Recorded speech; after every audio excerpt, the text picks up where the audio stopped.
Hello and welcome. My name is Tom. And I'm Heather. And you're sitting at the Couples Table. The Couples Table is a live stream podcast here on my channel. Join us for better or worse. For richer or poor. In sickness and in health. For as long as we both shall live. Woo! We did it. Yay. I think you should start the intro like as part of the countdown so everyone doesn't have to wait if they tune in.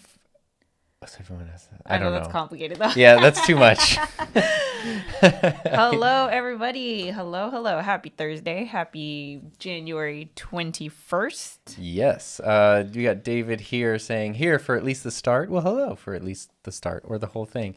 Heather was concerned about the bun situation with her hair, and Jessica says that she loves it, so that's good. We got Wolf Rider here. Philip Bridges said good song. Hello.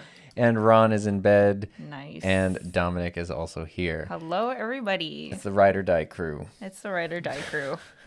So today, what are we doing, Tom? We're Aing some cues. We're Aing some cues. So we posted on social media if you guys had any questions to ask us. So we can start with those. And then if you guys have any questions, we can dive into those. It just seems like that's usually where conversation starts because it's what I've noticed. What have you noticed, Tom? You feel this way with the couples table is sometimes we can come in with, like planned out ideas. And then you kind of dive into a little bit and the discussion and the conversation goes off in a different direction, which is more organic and more fun. And then it's like, oh, this was better than what we could have planned. So sometimes it's nice to sort of just jump in with a loose structure and then just see what happens from there. Bald Beard Builders almost on time. Yeah, you're pretty good. Yeah, we're just getting it's pretty started. All right, cool. So I'll start with Instagram. The gram. Heard of it? It says Xavier. Oh, This is from Xavier. cool. Motivation on social media and YouTube. Motivation. You want to share your secrets? I feel like you're someone who has had many ups and downs in terms of this, but has also recently like really hit a stride with motivation and stuff. Yes. Yeah. I think the thing that helps with motivation, because there are always going to be days where you don't feel motivated and you have to do the thing anyway. So first of all, I don't think that you need motivation to get stuff done. But I think what kind of helps with drive, right? The drive to take action and to create something from nothing is remembering what your purpose is. And if you can get really specific about the thing that you are going to create, whether it's on social media or on YouTube or podcast or blog or what have you, whatever it is that you are going to create, only you can create it, and you have a reason and you have a message and you are willing to explore that and share that. I think remembering that why you even do this. And there's obviously no right or wrong reason for doing something. Whatever it is for you is whatever it is for you. There could be wrong reasons. But yeah, just remembering that, I think, can help you kind of take that step. And then what I find is once I start the action, the motivation will just kind of come. That's what I was gonna say. It's almost like working out. Like you don't have the motivation, but literally, or like cleaning. This is what I like cleaning, but I never want to get started. But as soon as I like wipe down a counter or, whatever, like vacuum a rug, then it's like, it's so easy to then move on to the next room and the next thing. And then you get in the zone and you want to just keep going. And I think this is kind of that. Yeah. Because the thing with creating is that it's definitely not a thing that happens overnight. So if you have a plan and you know that every little step that you take is contributing to the greater thing, I mean, you just have to constantly remind yourself of that, because if you end up getting sidetracked by these other things, either, I don't know, if your numbers are too low or if, you're not getting the views you want or something like that, like that's not why you did it, right? It's because of this greater purpose. So yeah. I think that also could give you ideas too, because then you know, like, okay, why am I doing this? I'm doing it for this reason. Yeah. Based on that, what should I do? Oh, okay, I could do this. So maybe that, sometimes like too much creative freedom leads to paralysis. Yeah, totally. Yeah. So, what were you going to say? I mean, I agree with those things there. I think through college and stuff, what I really learned was like, for better or worse, this sucks. Better do it anyway. Not that making stuff online sucks or anything, but just that idea of like, I really don't want to do this. I don't want to go to this class. I don't want to write this paper. I don't want to read this thing, but I need to, so I'm going to. And I think that just, there's a lot of times where I'm like, I am tired and not like in the mood to make a video. I have too many things I want to do, but it's like, I need to do it, so I'm going to do it. And then, like you said, once you get started, that goes away. But it's just the getting started part is for sure the toughest part. Yeah, and I mean, like, there's so many examples of people who have you keep crunching towards the brand that you're building. And again, it doesn't happen overnight. And if it does, that's probably not the brand that you want to build anyway, because then you've gone viral for something that you probably don't necessarily just want to be known for. So yeah, it's a process. It's just a long journey. Embrace the journey. Embrace the journey. That's our lesson right now. Embrace the journey. Let's see. Next question is this from Dominic. Binging TV show suggestions. I just finished 30 Rock and now I'm lonely. Oh, 30 Rock. Yeah. I was in the middle of rewatching The Office, which, luckily I've seen the whole series many times, but I hadn't seen it in a while. I was enjoying it so much. I was in like season 5 or 6, and then they took it off Netflix. And I was like, yeah, I'm not signing up for another streaming service. So, oh well. So yeah, it depends on what service you have now that there's 30,000 of them, and you have to have the like each show basically has its own streaming service at this point. But if you liked 30 Rock, which I love 30 Rock, Parks and Rec, of course, is good. If you haven't dove into Arrested Development, I hate to say this, but it's like older now. That's a brilliant one too. That's kind of up the same alley in terms of humor. Bingeable. I mean, I've just, after The Office, I dove into Bob's Burgers. Of course, there's all our anime stuff. That's the obvious one, but I'm trying to go into like, what are some of the other like not as obvious ones? I don't know. Do you have immediate suggestions for bingeable shows? Queen's Gambit was good. Very different from the other things we mentioned. I don't watch like that kind of stuff, so. But you've binged entire anime series. Yeah. And sometimes twice. Like she'll watch a whole series in 2 days and be like, I think you'd really like this one. And then we'll rewatch it again. Mm-hmm. Yeah. Promised Neverland. Promised Neverland. It's on Hulu. Go check it out. Dr. Stone. What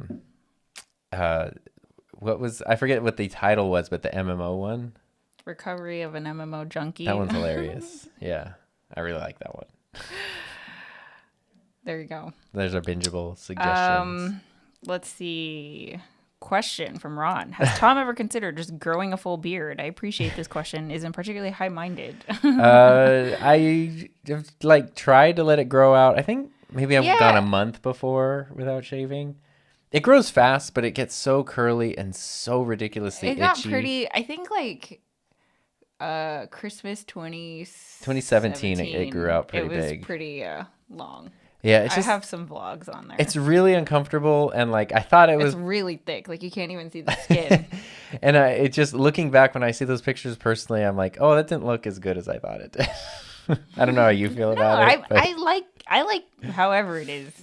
I think this is my favorite. But... This is basically I just trim my beard once a month. And I learned that like shaving every day isn't worth it because it grows so fast. And like shaving to the skin isn't worth it because then it just looks like I have acne.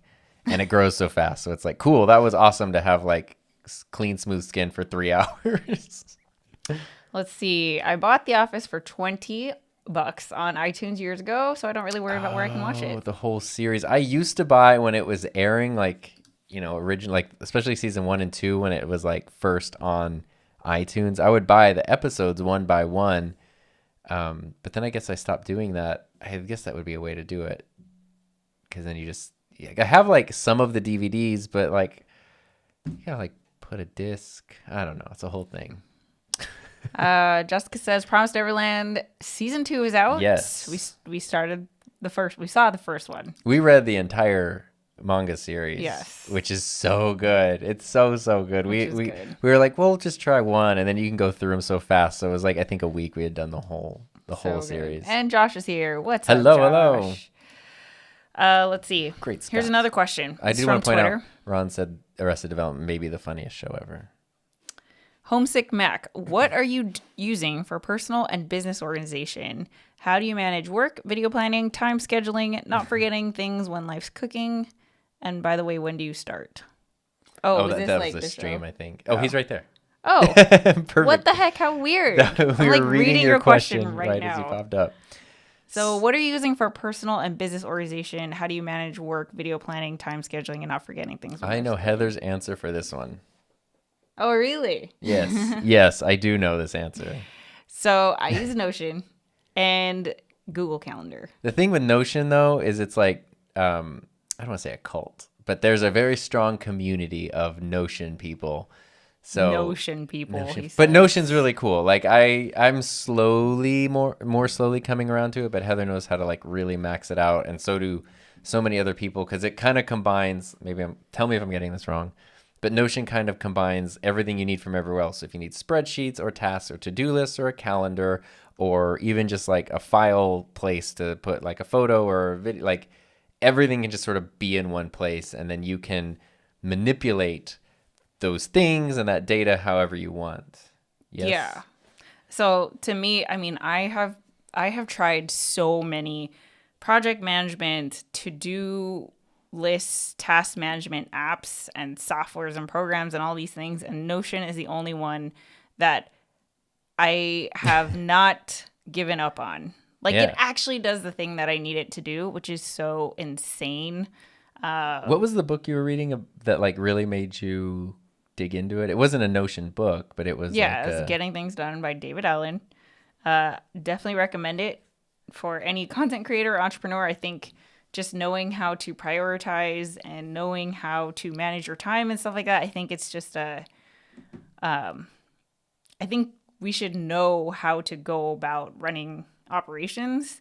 And that book is like such a great Because one of the big approach. things was getting stuff out of your brain, right? Like, Yeah, because it's basically like you're not like, especially for me, I have ADHD, so I can't rely on remembering. Like I'm never gonna remember. And the more I tell myself like don't forget, ooh, like I'll immediately forget. So the whole thing is like you need to have a capture system. So I have a capture system on my desk and on my phone, and as soon as I can, I try to, like, at the end of the day, try to transfer everything I've captured, whether it's a thought, an idea, something that I need to get done, inspiration, whatever, and I try to transfer that into Notion so that it's all there. And I think the part when it comes to getting stuff done that people forget is that you have to revisit your thoughts or your actions. Otherwise, what is the point of having a thought if you don't have to take action on it? right. Then it's just a thought and whatever, right? But and that's where we forget things and things kind of just sit there. So with Notion, it's like you can not only have a to-do list, but you can, have a calendar and you can have things pop up and repeat, and It's cloud-based too. it's so, cloud-based. yeah. You can have like a whole reference system. It's really robust. The only downside is that it's so dynamic that you have to kind of build it to suit you.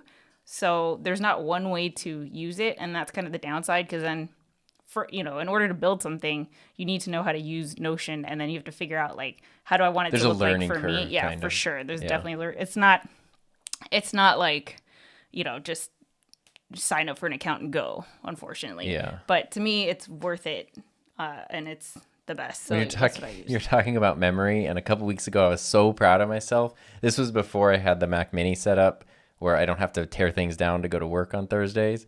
But prior to that, one week I had to take a cable from here, like a really important cable that I needed to like run the whole yeah. setup. But I needed to use it at work that day. So I took it to work and I was like, I'm never going to remember to unplug this cable from behind a thing that I can't even see at the end of the day. I know I'm going to forget it here. So I ran the cable through the thing on my car keys, and then like my car keys were hanging on the table. Totally forgot about the cable. Then at the end of the day, I was like, where are my car keys? Oh, and then I got the cable. But I'm coming around to Notion. Luckily, Heather's like built it out, and we have a shared one, so I kind of just leech off of hers. But I use the Apple Notes app, just the built-in one, which is like baby Notion. Just because it does, you can have so many notes. You can do check mark to-do lists, and it also goes from phone, iPad, computer, like it all transfers over. So I use that for a lot of notes and stuff, especially if like video ideas or quick reminders, or even like my class outlines and stuff all kind of just stay in there because it's so easy. I did see that Jessica said Notion stands. Jessica says, I would love to learn more about it. I feel like I have not scraped the surface of Notion. Yeah, it's like, oh my gosh. I think it took me a whole week at least to set up everything. So it's definitely a curve. Homesick Mac. Notion is my main tool now. Start slow. Don't get carried away. Wait with the formulas. Definitely. Nick says, I'm thinking of joining the Notion cult. I've tried Evernote, OneNote, Asana, Trello, Keep, and I'm still a hot mess. Same here, Nick. I've tried all of those things except for Keep. And they're all great, but Notion does all of those things in one. I'm curious. Nick is, I told you about Nick. He's the one whose channel like exploded last month. We have a meeting next month to work on YouTube stuff. But, oh, cool. Oh, that's right. I remember. Yeah, I told Heather your story about how your channel like completely went off the rails in a good way last month. So congrats on that.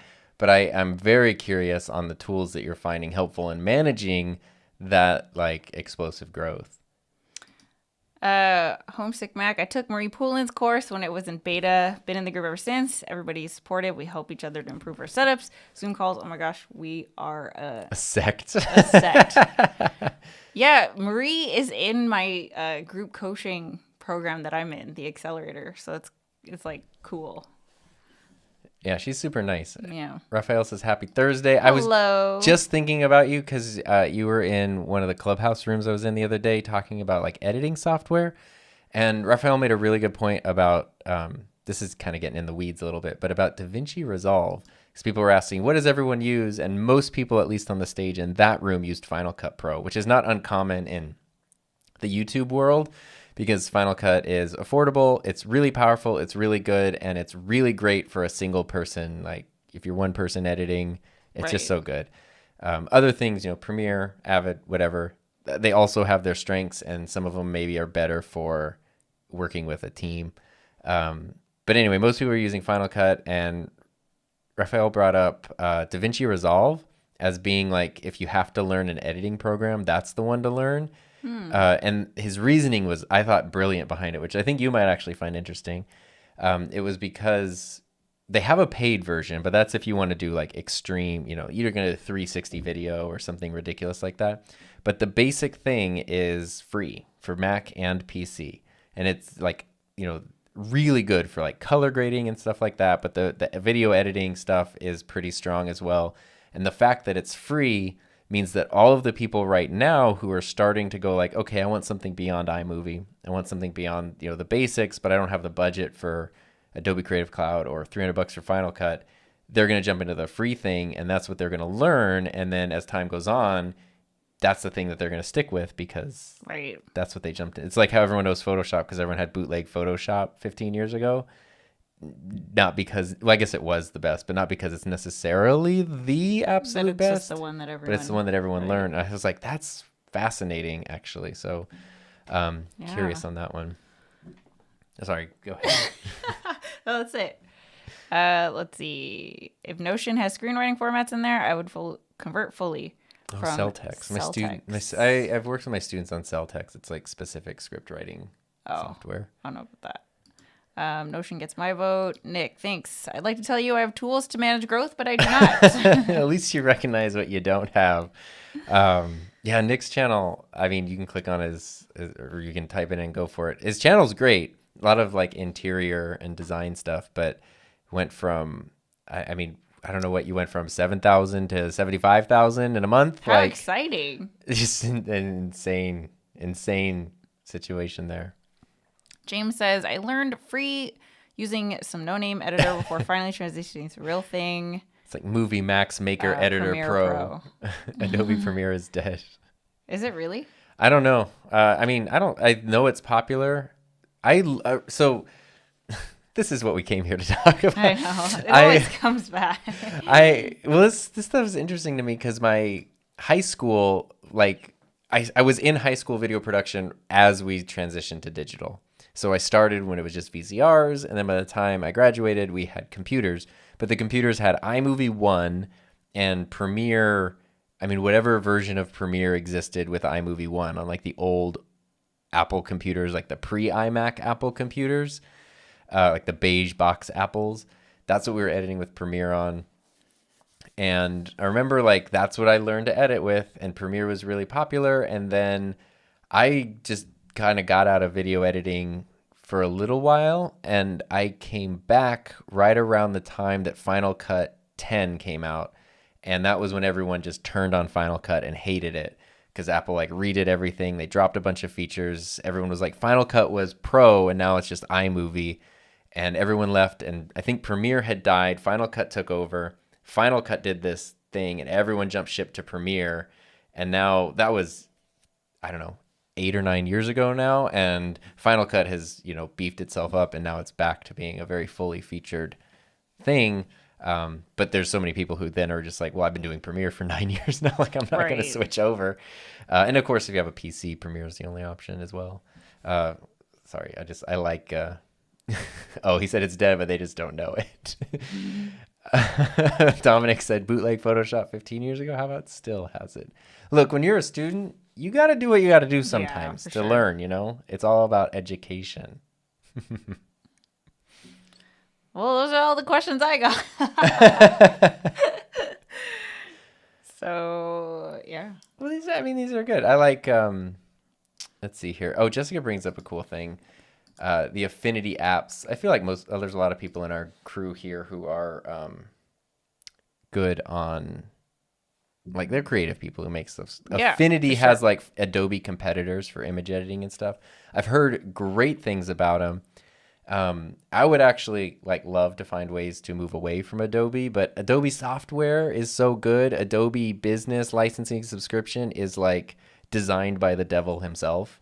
So it sucks. And that's why I would like to not have to deal with Adobe. But as a teacher trying to prep students for like the industry, you can't ignore Adobe because, you know, like It's the industry. yeah, a kid needs to know basics of Adobe Creative Suite. Sure. Yep. Well, how are you doing? I'm good. Okay. Well, this has been.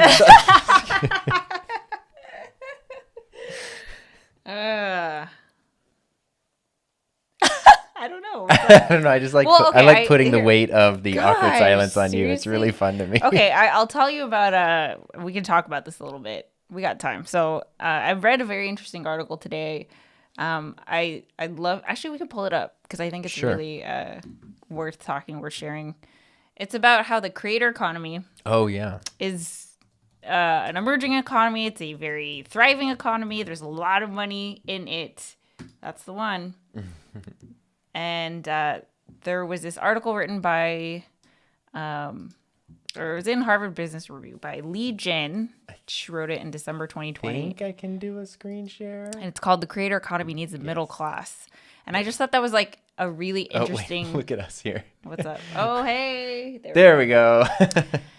But basically, it talks about how there is no middle class in the creator economy because you have the likes of, like, let's say PewDiePie or James Charles or TikTokers and, you know, these really big names that a lot of people know, and they've got brand deals and they're making millions of dollars a year and all of this. And then there's like everyone else who's barely making $1,000 a year. Yeah. Look at this. Last year, YouTube creator David Dobrik's monthly AdSense checks were $275,000. That's not even including That's just merch, Google ads, sponsorships, affiliate. Yeah, everything. It's not. That's literally You just work. You do AdSense. 1 month and you're done for the year. You know. You're just And done. like, I really like this article because I think we all, you know, obviously we believe in the creator economy. That's why you guys are here. A lot of us are creators in this audience. So there obviously is a place for what creators do, and I think it's, you know, my purpose is to encourage more creators. So I get this, but I like how she addresses that there is no middle class and that there should be something done about it. And she says, you know, she specifically addresses platforms and how they can help foster diversity and encourage, you know, not just serving content based on someone's search history and browsing history and view history, but also just kind of throw in stuff random. Right. Just to make it so it's, you know, I think TikTok does this where even the number of followers or the number of views that you have on your TikToks has no influence on whether your content gets served or not. That's interesting. Yeah. So it you know, if you are a new creator, you do have the same chance of, That's very interesting. you know, getting served as the big guys, which is cool. Yeah, that's at. I saw Raphael said reset the room. I've been hearing that so much in Clubhouse. Oh yeah. It's just been a few minutes. Let's reset the room for anyone to come in today. Today we're just doing questions and answers. We've gone through our questions from Instagram and Twitter, and now we're just sort of having a freewheeling discussion. Heather's brought up an article about the creator economy needs a middle class from Harvard Business Review. And I think the reason why I was doing research on this today because I'm trying to lean into what makes me different as a YouTube coach. And the thing that turns me off so much, and you know this, about content creators and especially, actually, I won't say that. How do I say this? People who do camera channels.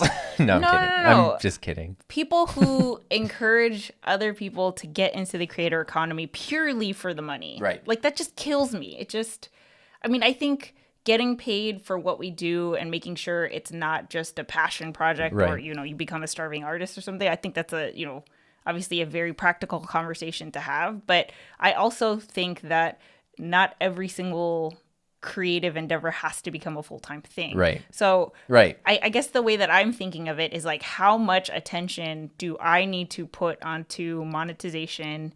How much weight do I focus on that as a YouTube coach?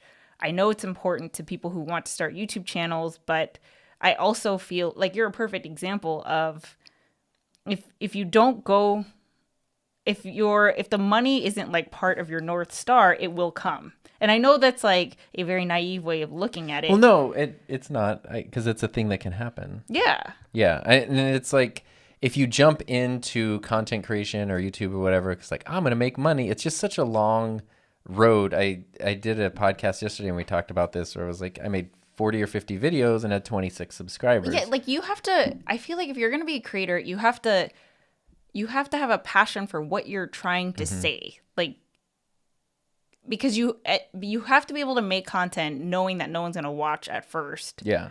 Make 50 videos where literally no one watches, and then make 150 more videos. Like, exactly. You know, and you can do that if you're excited about the thing that you're doing. Yeah, like you love cameras, so it doesn't matter Right. whether people were there or not. But if you're passionate about it and you stick to it, then eventually... Then it can grow. And that doesn't guarantee it's going to, generate anything. But in some cases, I think kind of once you get a certain amount of growth and stuff, it will naturally start, at least you could generate revenue if you wanted. How much is, it could be 0 to infinite, but I just I'm so... It at least becomes a ththing. Here's what... I don't want to say annoys. It's a very strong word, because this is no diss to anyone who's a YouTube coach or anything like that, or any kind of content creating teacher or anything. But I just feel like if you go into this game with like, how do I get the most views, or like that's the thing that is so at the forefront of the conversation and celebrated and glorified and all these things, then of course, like, why you're always going to try to lean towards the thing that's going to go viral. And I feel like you lose a part of your soul when you like. I specifically remember doing a thumbnail where it was like this, like you did the secrets. Yeah, and I just wanted. I just could not deal with it, because it's like, why does everything have to be a secret? Like, I don't want to. I know there's like, okay, we want to make eye-catching thumbnails, but I also don't want to sell myself to like clickbait, because I just feel like, is that what it is? Is that what we are? Like, I have to do a gotcha kind of thing, I don't know. I'm talking about like 5 different things at the same time. No, but I mean, those are all... This is just what's on my mind today. Those are all related thoughts, I think. But it all ties into like, what on earth, how are you going to... Do you want to monetize this thing? Because... Oh, sorry. I was going to say, we've talked about this before, and I forget where I originally heard it. This is not an original idea, but pointing out that, like you said, not every hobby, not every interest needs to be a monetized thing. Like, now it's your side hustle, now it's whatever. Like, and it's very normal where if somebody, like, say you're good at making cakes and you make a cake for a party, everyone's like, this cake's so good, you should open up a bakery and do blah blah blah.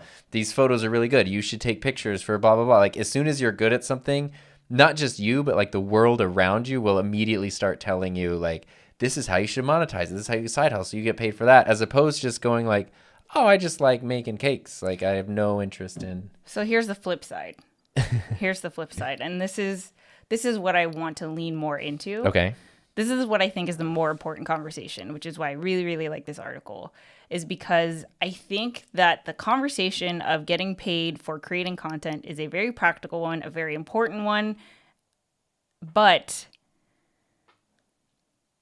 if there were a more clear path towards a creator middle class, then it wouldn't be about just chasing the views, because it wouldn't be...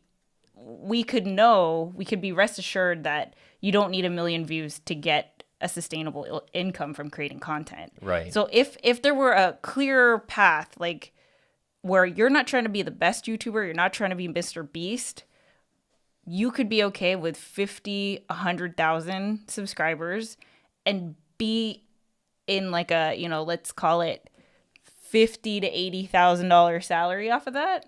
Yeah. I think that's great. Right. Like, you don't have to be making $275,000 a month in AdSense. And that's like just the middle class. You can do this full time. You can be comfortable. And it's like, if you like baking, you don't have to start a bakery, but you could be a baker.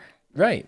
you could work as a baker, you know? The article points out on Patreon only 2% of the creators made the federal minimum wage of $1,160 per month in 2017. I mean, I think that's gone way up. But... Yeah. On Spotify, artists need 3.5 million streams per year to achieve a full-time annual wage of $15,000. And that's one of the things, like, when you do talk about monetization and stuff and building revenue off a creative endeavor, that's where Jack Conte from Patreon always comes into my brain, because he's obviously, it's like the thing behind his company, so he's biased, but where he's like, your art has value, your work has value, your time has value. Like, starving artist can be kind of romanticized, but also like you can get paid for creating something and putting it out into the world, and that's an okay thing, and in fact that's maybe something that we should encourage more of.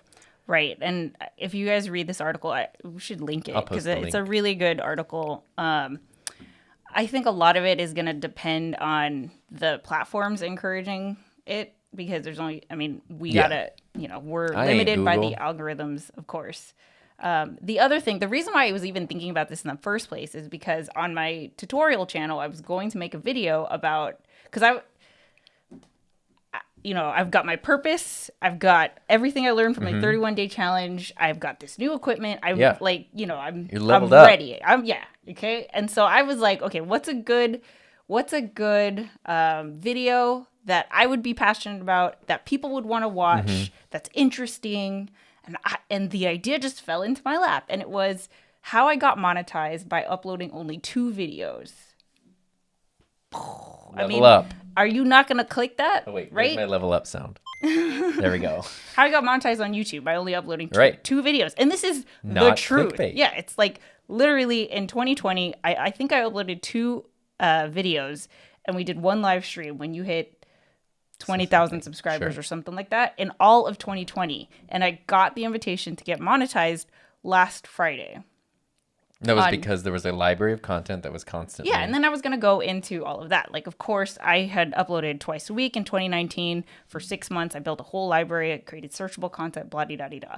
But I stopped myself from creating that video because I was like, what am I encouraging? Like, who's going to click on this video? It's going to be people who want to just, oh my God, how do I get monetized like as fast as possible? Yeah. What's the shortcut?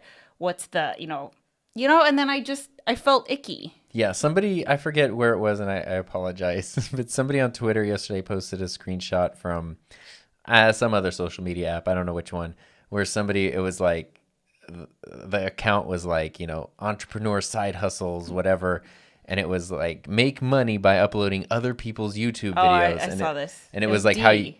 I think D Niman's the one that shared it, and it was how you can, people will take somebody else's YouTube video, upload it on a different platform, monetize it.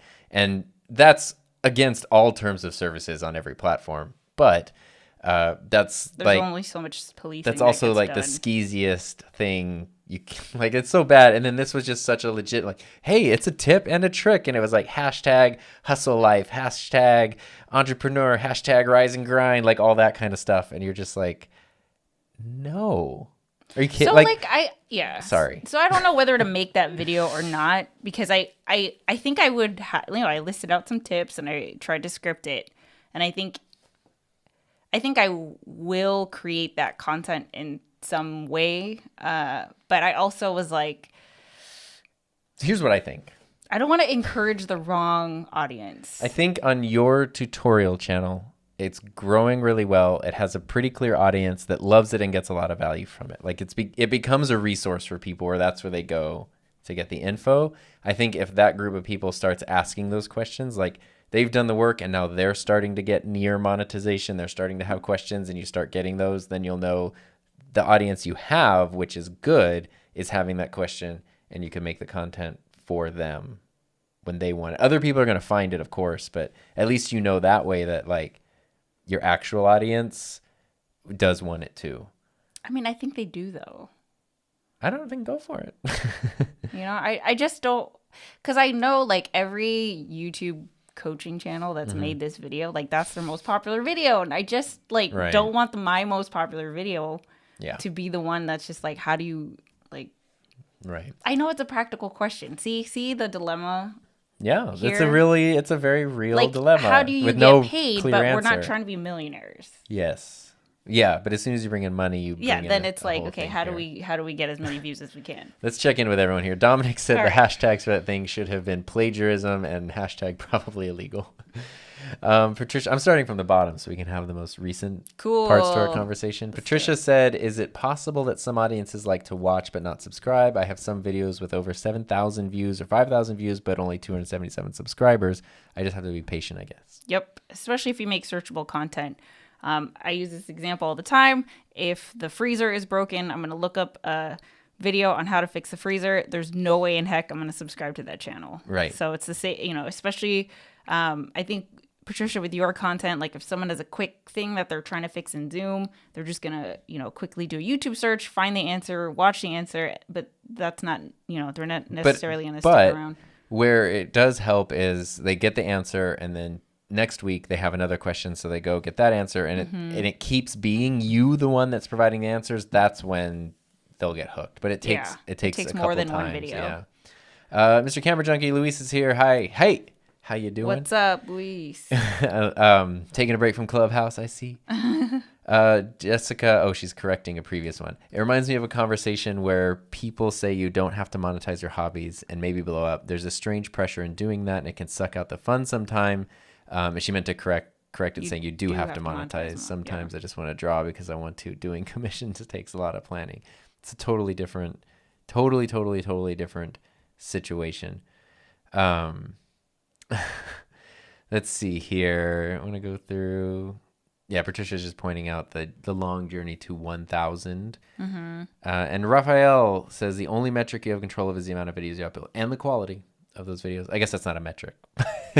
But yeah, it's so hard to have those goals. People will say, I want to hit this number of subscribers this year. And it's like, that's cool, but you could hit that. Jarvis Johnson is a great example. He has 2 YouTube channels now, but he does like commentary stuff, and he's just comedic commentary. He's super fun and smart and stuff.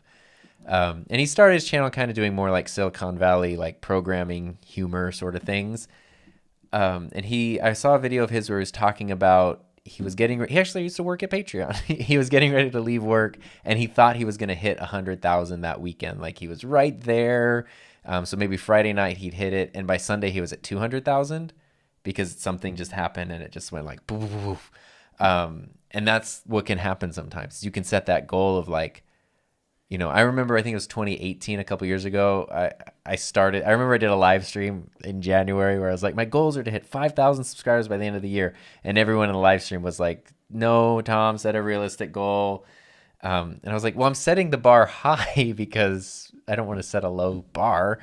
And I didn't know about subscriber goals, but that goal could have happened that week if something just popped in a certain way, or it could like literally never happen.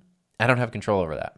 But I do have control, like Raphael's saying, about what I'm making, when I'm making it, how I'm making it. Like that's the kind of stuff you can control, and I think that's very important. Hey, Bob's here. Hey, No idea Bob. why she's still up, but I can drop in and say hi. Hello. Yeah, and Patricia's saying it can be a hit and miss. Yeah, it's always just so hit or miss. Jessica's here. Hello. Hello. And okay, there's one from James had a question. Yeah, there's a couple questions I'm seeing here, so I want to pop in over here. So James and Mark, this was a while ago. They said Heather shared a little bit about her thoughts on TikTok, vertical video, and YouTube Shorts. What do you think of it, Tom? What were your thoughts on those things? I mean, I've never watched a short in my entire life. Oh, one time. Bob was experimenting with shorts, so I'm curious if she's still here, if you have insight onto that. And I feel like an old lady saying this, but the amount of times I've heard shorts mentioned in a Clubhouse room, like it just makes me feel like people are, it's like shiny object syndrome. Yes. If it works, great. The idea of creating a vertical video, like going out of the way to create a vertical video for something that's going to be 15 seconds long just kills me. But I told James I would try to make one because I feel like maybe I'm just being stubborn and not, Sure. I'm sure I could have said the same thing about YouTube, Sure. back in the day. So I think everything is worth a try. But I haven't made any yet. I've never watched, like, I clicked on the video because I thought it was a normal video. I didn't know it was a short. I don't Yeah. like browse the short section or whatever. Where I've seen it be successful is things like the Dodo, where they'll do a 3-minute video about, a dog that gets rescued and stuff. And most of it's vertical video already. And then they cut it down into a Even even shorter. shorter thing. And it's like, oh, look, cute dog greets the mailman. Nice. And that's all. Like those are the ones I've seen. I have no interest personally. And I might just be old man yelling at cloud, but I'm just not interested at all. I specifically like longer form content. So I don't know. I'm sure there's fun stuff you could do with it. I remember when IGTV came out, I was like, I filmed all these like question of the day things. Oh yeah, I love those. Yeah, I found those the other day on my account. Most of them literally have 0 views, and it's been like 2 years. So that's how that worked out. And TikTok, I've never opened TikTok. And I've heard, people are so addicted to it. And once the algorithm gets dialed in, it knows how to give you exactly what you're interested in. And that's cool. I'm not interested in it. Like, I like YouTube. So, but that is what it is at the moment. So, what is it? All right. We're going to zoom back in here. How's everyone going? True. I can't see. I need my glasses now. It's too far. Let's see here. James was just pointing out that his subscriber count, or their subscriber count, is 54%, which I think is exceptionally high. Philip Bridges says his subscriber count is 3%. This was in response to Patricia's question about do people watch but not subscribe. I think mine is something like 9%. Like 50%. 9% what? What are we talking about? Subscribed, of your views come from subscribers. Are we in the last 28 days? Sure. And I think James and Mark, I think you guys are an anomaly because you do so many live things and you've built such a community that I think that just seems so high in a good way. A 54% is amazing. I think you want it to be. Where's yours at? Oh, wow. Heather's at 51%, 48%. But see, I think the goal, okay, putting on the YouTube coach hat here. Here we go. I think the goal should be a higher non-subscribed number. If that's the case, I'm nailing it. Because that's how you're attracting new people. Otherwise, you're never going to, say you had 10,000 subscribers. If most of your people watching your content are just your existing 10,000, you're never breaching beyond that, then you're never going to grow, right? My subscribed are 14%. Well, yeah, that makes sense, though, because you have so many more views, yo. You have also mostly thousands of views a freaking hour. It's thousands. And you have so many videos. So, your subscribers are only going to watch the latest drop. And so most of the views that are happening is old content that people are just get that TB drop. Yeah, anyway. Does that make sense? I'm going to let you No, that actually does make sense because, someone can only subscribe. Yeah. Once. Double dipping. Still hosting a room of 35. Derek Snyder's here. Hello. Did me some shorts just to get me into the rhythm of putting content out. Yeah. No strategy. Was about the consistency. I was not consistent. I mean, that works. So last week I played around on Instagram Live. I was playing around on Instagram Stories. So Heather's really good. If you go to her Instagram and you watch stories, there's always something fun, entertaining, insightful, whatever there. I always forget it's a thing you can do, but I enjoy it. And Heather's always like, why aren't you putting this little thing? Something you would never make a video about, but it'd be a great little story clip. And so last week I tried to do that more. Where I was actually talking, even though it's just my crummy phone camera and all that stuff. And then I did a couple live things on Instagram of playing the drums, which I was like, okay. It was kind of just to Bob's point of, I was going to come in here and play the drums just for fun. So I was like, okay, maybe I could post that live, but I don't want to do anything. I don't want to set up this. I don't want to set up the lights, do the thing. I literally just set up my iPad, which doesn't have a great camera, especially in the dark. It was leaning against a microphone. That's my stand. And I just pointed and I just did the thing I normally do on the drums.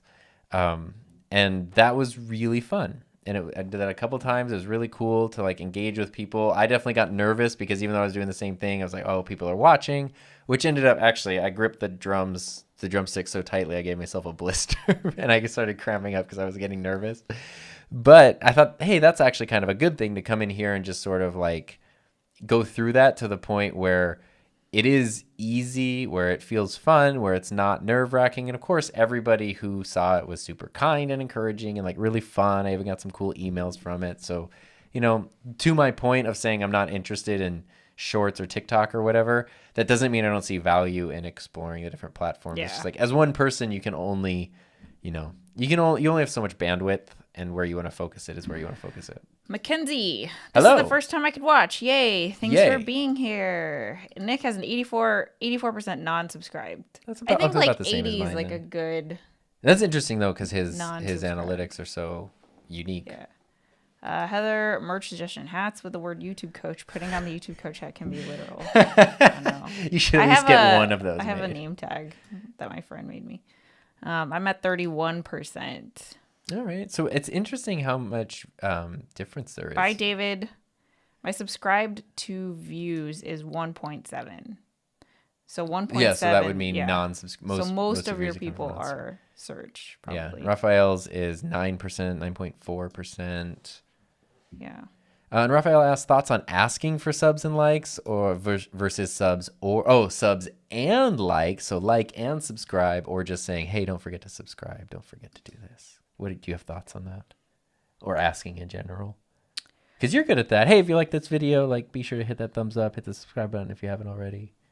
You do the whole spiel at the end. I do. I don't know how I feel about it. I think it should be organic. That's what I think. So I don't say it in every video. If I remember to say it, I say it. I have been putting my little pop-up subscribe button with the bell, which I think I'm hoping it, like, you know, that's your reminder. I don't have to go out of my way to say anything. So I'm not taking time out of the video, you know, doing the whole thing. But I don't have thoughts on Ander or. So I was talking to. Do you have thoughts on this? This is the hill that you're going to die on? Oh no, I have no, I don't. I think, like you said, it's organic. Some people are obnoxious with it and ask 10 times, or like literally it's the first thing in the video. Be sure to subscribe, and it's like literally I don't even know what this video is about. James does that, but for some reason, like, it works with it. Well, it's one thing to do and again, it's also what works with your personality. I have a long-winded story I'm going to share about this. I'll shorten it down as much as possible. And maybe I told it before, but when I was student teaching about 10 years ago, I student taught with one of my friends in his English class. So it was his class, but then I like took over the classes and was teaching them for a semester. And he's a really good teacher, and we're good friends. And we have similar personalities in terms of like hanging out, humor and stuff. And I noticed, like, okay, he does this in the classroom, he acts this way, he says these things. And so when I was taking over the classes and a situation would happen, I'd be like, okay, this is what he would say and do. And I would do that. And I did not get the same results that he got. And it took me a long time to realize that's because that's not what came naturally to me. And what I mean is, like, in his way, a lot of it was really being authoritative. Like, he can be super nice, but as soon as somebody steps out of line, it's like, boom, like you're just like smacked verbally and get back in line. And that just isn't, like, my style's much more like calm, jokey, kind of goofy, or even just more like, just like, come on, like, please, like, why are you doing that? Like, just sort of, you know, it's exactly sort of what you'd expect for the most part. And that's not what he would recommend for me to do. That's not what he was doing. But then I found when I just did the thing that came natural to me, I got better results, even though it was the opposite. And that is literally because it's what came more naturally to me. Students, I think, felt that more, and then were more willing to be like, oh yeah, like, cool.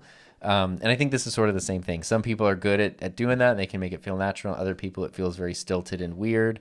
But what I was going to say is I was having a conversation with Peter Lindgren the other day, and he was talking about whether or not he was talking about like growing Instagram, because his Instagram like blew up and went to like 100,000 people. And it's like a big thing.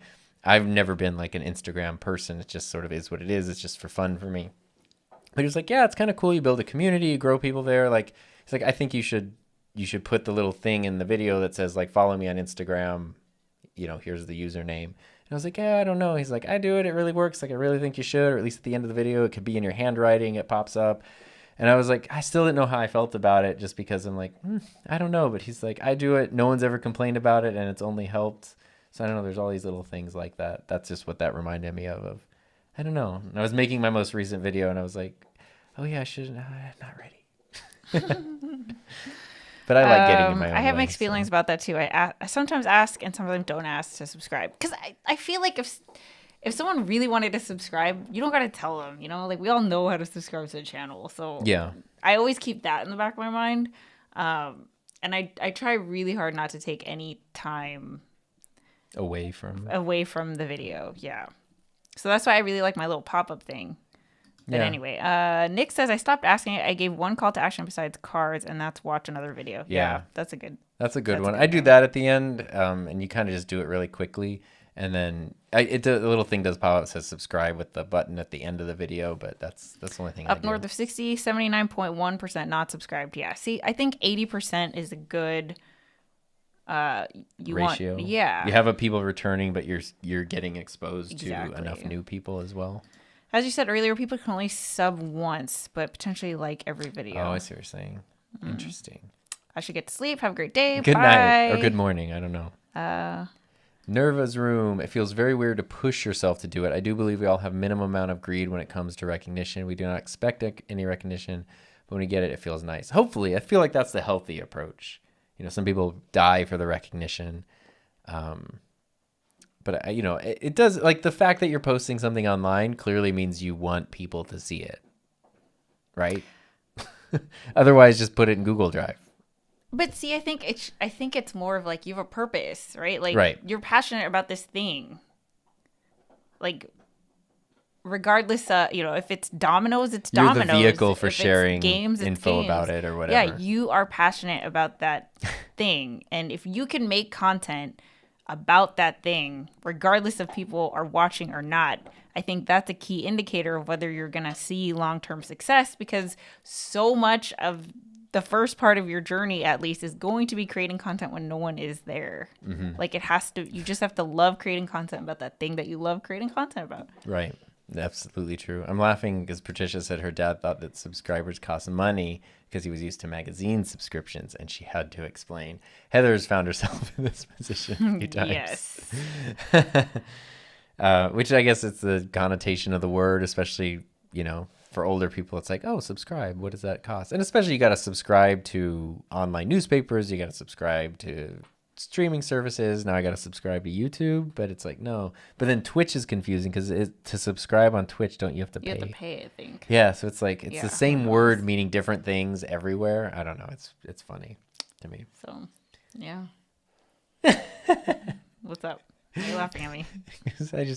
I can never get a read on how you're feeling. What are you talking about? We're married. No, I can't read. I can read. I'm literate, but I can never. When we hit like natural pauses in conversations, I can never like gauge. Did we ever tell you guys about the failed podcast episode? It was like couples table beta, where we were like, okay, we have an idea. What was it called? Reconsidered. Oh my God.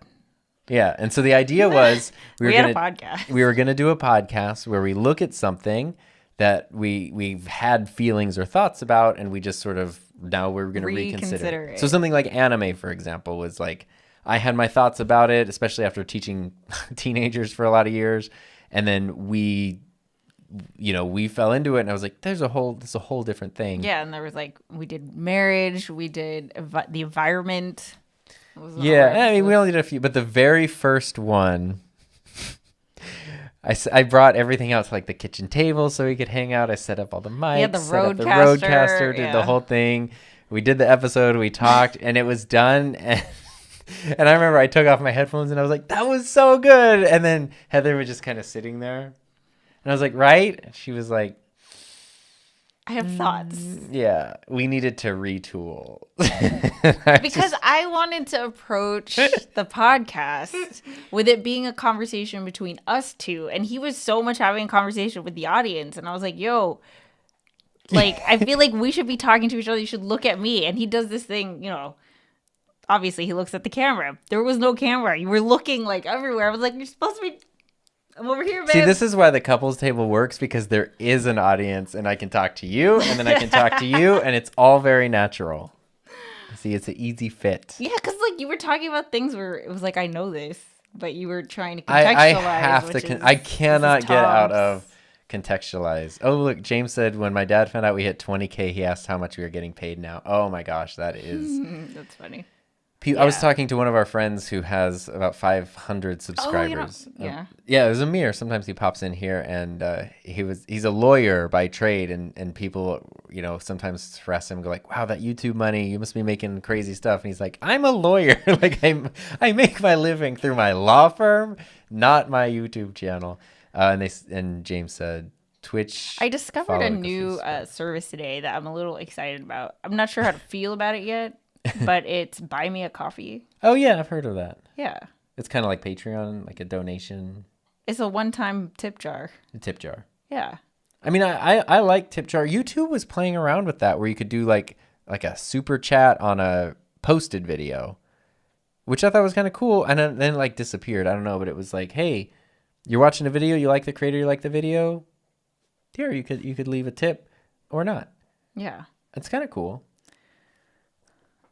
I've seen people do it because like in their description, I'll say like, "Buy me a coffee." Yeah. And I was like, "What does that mean?" Yeah. And then I figured out what it meant. Up north of 60 said, "How's everyone's revenue for January? I'm down 50% with the same views." I always like add it up at the end of the month, so I haven't checked yet.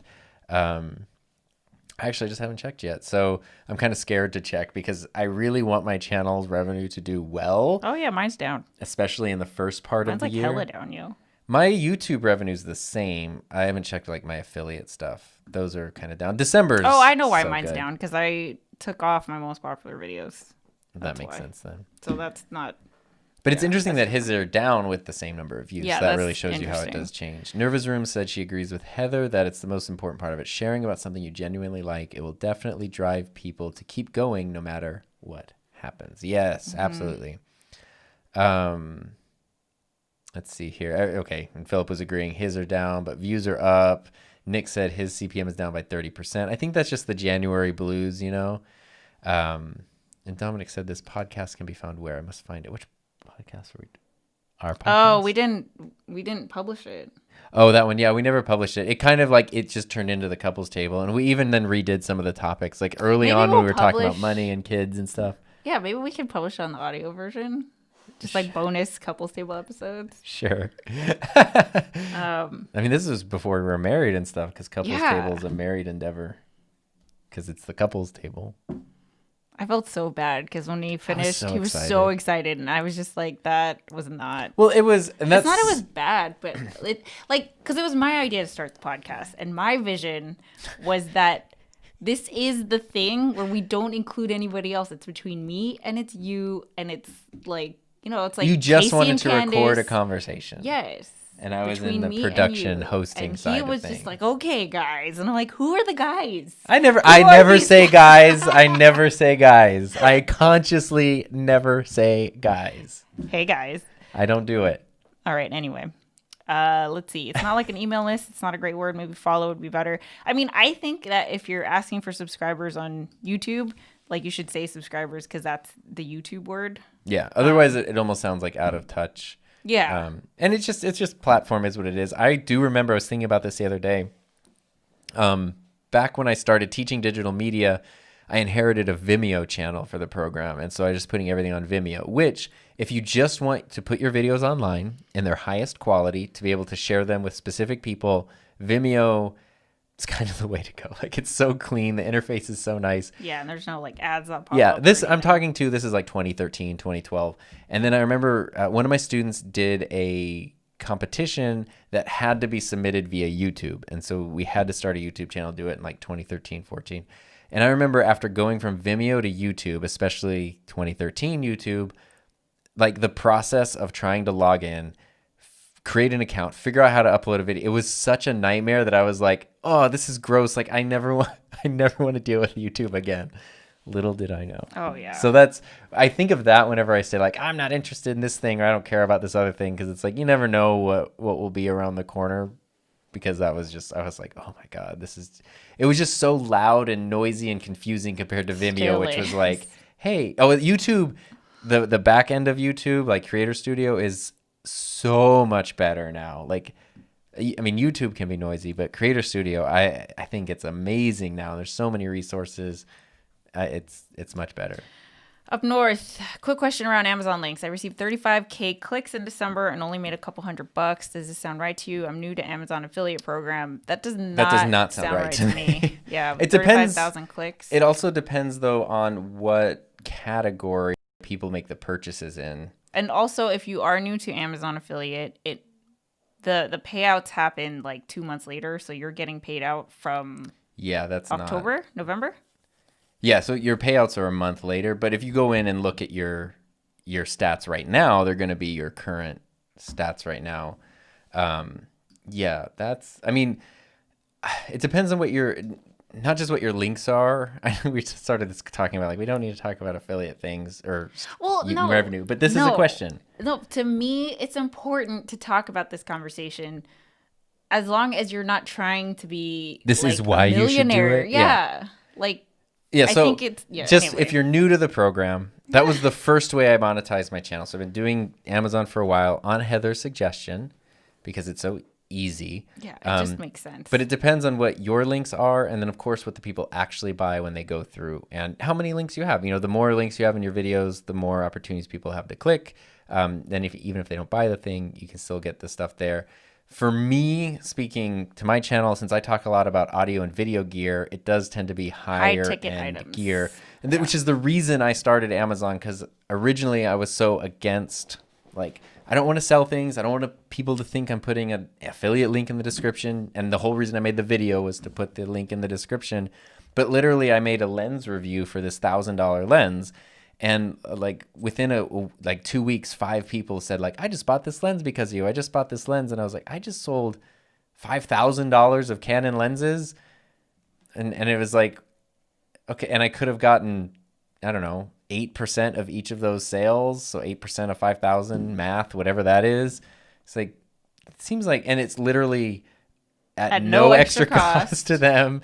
And I'm already putting a link in the thing. So the only extra effort on my end is to just change the type of link that it is. Yeah. Like, why not do that? But to answer your question, Dave, so far in January, I've got 19,000 clicks and the earnings are 2,400. So you have a much larger channel. And that's but he has 35,000 clicks. Yeah. So that's why it also depends on the items. Yeah. Like, I had, for a while, one of my most popular items that I was, I had an affiliate link for was like a car phone holder. Mm-hmm. It's just like literally $7, so. Yeah. I'm making change on that. Yeah. And that's if people buy that, but it kind of depends, it depends on what the people actually end up buying. And Amazon does have different percentages for different categories of products. So just something to be aware of. But I'm sure you're tracking all that stuff. If you keep tracking, you can spot trends. Marty JNLD. Marty Jane. Sorry. This question, though, what do you think of the YouTube platform? I think it's pretty great. Yeah. I'm a fan. I'm absolutely a fan of the YouTube platform. What do you mean? I think where are you coming from with this question? I think YouTube is magical as a viewer, as a creator, as someone who wants to earn revenue off their stuff. I think YouTube is awesome. I have nothing but good things to say about YouTube. Yeah. Yeah. I have problems with some YouTube viewers. Yeah, that's different, though. Yeah. Luis is done with Clubhouse. Not done with Clubhouse, but for the time being. He's like Mr. Clubhouse now. So if you want to know anything about Clubhouse, follow Luis on Clubhouse. Definitely. And you'll be able to get all those answers. Alrighty. Well, is it that time to clear the table? I think so. Or is it not? YouTube is amazing. It is amazing. But videos, revenue, all that stuff, connections, there's never just been anything like it. It's unreal. I love it. Met my wife on it. I'm a fan. Yeah. We're here because of it. Every week. We love YouTube. Yeah. With that said, it's time to clear the table. Thanks for joining us. See you guys next week. Yeah, we hope you have a great week. Stay happy, stay healthy, have fun, and see ya. Bye.